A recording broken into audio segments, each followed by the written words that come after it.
ग्रहाणामादिरादित्यो लोकरक्षणकारकः विषमस्थानसम्भूतां पीडां हरतु मे रविः रोहिणीशः सुधामूर्ति सुधागात्रः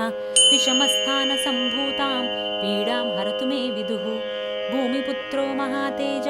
जगतां भयकृत्सदा वृष्टिकृदृष्टिहर्ता च पीडां हरतु मे कुजः उत्पातरूपो जगतां चन्द्रपुत्रो महाद्युतिः सूर्यप्रियकरो विद्वान् पीडां हरतु मे बुधः देवमन्त्री विशालाक्ष सदा लोकहिते रतः अनेकशिष्यसम्पूर्णः पीडां हरतु मे गुरुः दैत्यमन्त्री गुरुस्तेषां प्राणदश्च महामतिः प्रभुस्ताराग्रहाणां च पीडां हरतु मे भृगुः सूर्यपुत्रो दीर्घदेहो विशालाक्ष शिवप्रियः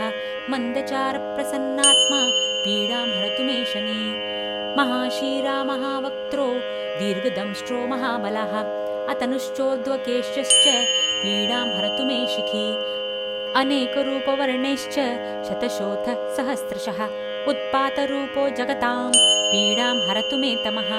इति नवग्रहपीडाहरस्तोत्रं सम्पूर्णम्।